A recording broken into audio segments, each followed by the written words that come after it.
You know, it was one of those sticky summer nights in rural Nebraska, the kind where the air hangs heavy with the smell of cut grass and distant rain that never quite comes yet. That's when everything went sideways for Sarah Wilkins, sitting alone in her faded blue ranch house on the edge of Willow Creek. A sleepy little spot where folks mostly minded their own business, or so she thought.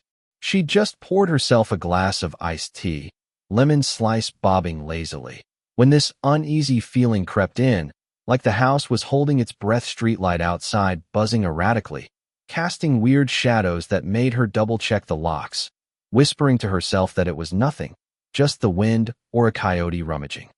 But then came the knock, soft at first, almost neighborly, but it built quick, turning insistent, pounding like a heartbeat gone wrong. And before she could even peek through the blinds, the door splintered inward with a crack that echoed through her bones. 3 guys stormed in, row types in worn denim and boots caked with mud from the fields, faces half hidden under baseball caps. But their eyes, man, those were sharp with something mean, something personal. They grabbed her arms, twisting them back, and shoved her into the old wooden chair in the living room, the one her husband, Mike Reynolds, used to flop into after long hauls driving semis across the Midwest, hauling grain or whatever paid the bills. Rope bit into her wrists as they tied her down, tight enough to make her wince, and the leader, this burly guy with a scar snaking down his neck, leaned in close, his breath reeking of cheap whiskey and stale smokes. "Call your man, sweetheart," he snarled, smirking like he owned the place. "Let's see if that quitter's got the guts to show up." The others chuckled low, pacing like hyenas, kicking over a lamp just for kicks, glass shattering across the floor. Turns out, these weren't random thugs. They were from the old Iron Riders crew, the biker gang Mike had run with back in his wild days, before he met Sarah and ditched that life for something quieter, something real. But the leader, Vince, he'd never forgiven Mike for walking away, saw it as betrayal, especially since Mike had exposed some shady land deals Vince was pulling, trying to muscle folks out of their properties around Willow Creek for some quick cash flip. And Sarah's family farm was next on his list, a grudge festering like an old wound. Sarah's heart hammered, mind racing through memories, Mike's calloused hands wrapping around hers on porch swings, his promise whispered under starlit skies. "As long as I'm breathing, darling, you're my everything, and nothing touches you." She bit back tears, chin up despite the sting of a slap that split her lip, tasting blood, and muttered through gritted teeth, "You won't get a damn thing from Marie, just bitter 'cause he chose better." Vince laughed, harsh and mocking, tossing her phone into her lap.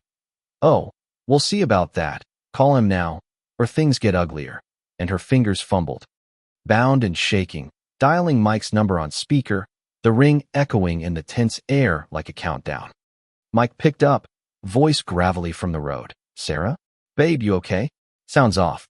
But Vince snatched the phone, grinning wickedly. "Your little wife's our guest tonight. Reynolds think you can play hero from a truck stop in Iowa? Pathetic." Mike's tone shifted, low and steel-cold. "You lay one finger on her, Vince, and I'll bury you myself." But the guys erupted in jeers. "What? You gonna fax us a threat?" "Huh." The mighty Mike, gone soft for a farm girl.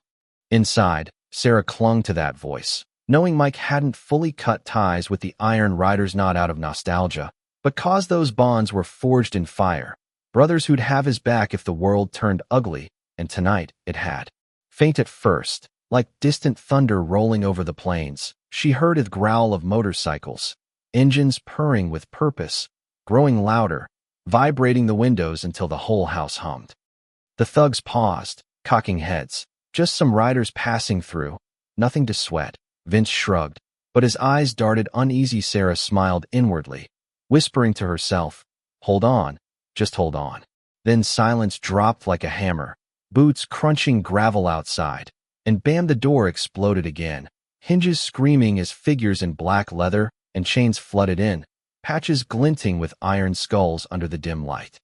At the center, Mike, face etched with fury, eyes locking on Sarah like she was the only thing in the universe. "Get your filthy hands off my wife, you cowards." For a split second, the room froze, predators realizing they'd poked a lion's den. Then hell broke loose, chairs flipping, fists flying, glass crunching under boots as the Iron Riders unleashed a whirlwind of loyalty and payback.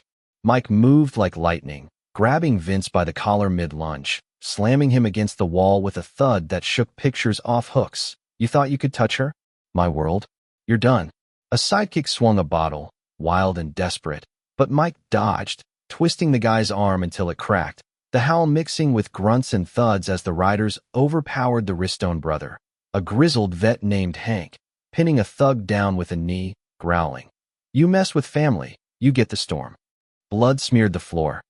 Sarah's sobs turning to gasps of relief as Mike knelt, slicing the ropes with a pocket knife, his hands rough from miles of highway gentle on her raw skin, pulling her close. I'm here, babe. It's over. Almost. The riders dragged the beaten men out, tossing them into the dirt like yesterday's trash. Hank barking, crawl back to your hole, and pray we don't follow, but Vince, bloodied and staggering, spat through swollen lips. This ain't finished. Reynolds, you stole from us. That land's ours by rights.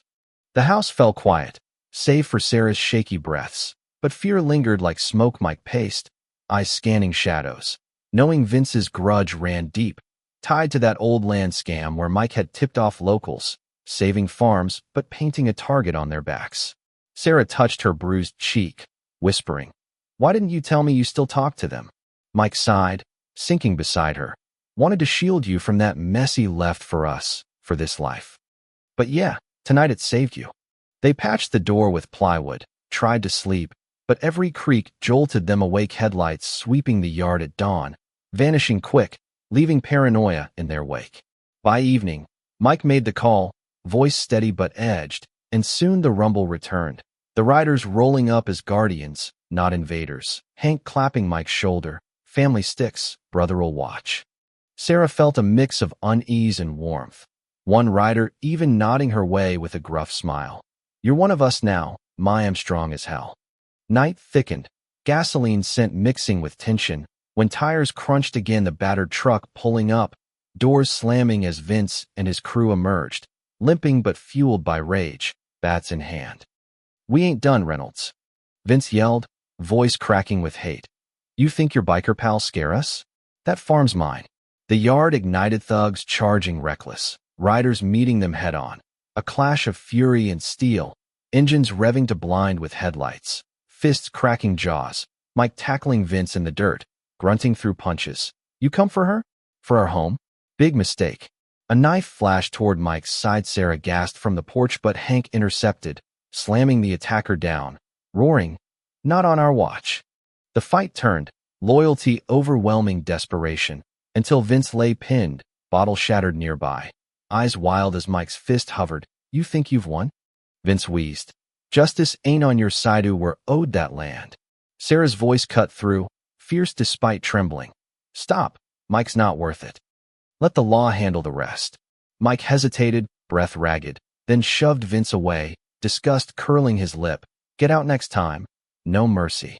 As the riders herded them off, warnings echoing into the night, Sarah collapsed into Mike, tears of release soaking his shirt. It's really over now. The sun crept up, painting the scarred yard in gold, riders departing with nods of respect, Hank murmuring, She's a keeper, Mike tougher than us. They stood arm in arm, gazing at the wreckage, door busted, grass torn, but it was theirs, bound tighter by the storm. Sarah realized strength wasn't just in the fight, but in choosing mercy, in love that roars back. Yet, as they rebuilt, whispers from town folk lingered, some siding with Vince's old claims, calling the riders vigilantes, sparking debates on justice versus revenge. Man, it changed us, made us question where lines blur in small towns like this. What do you think? Was mercy the right call, or should they have gone harder?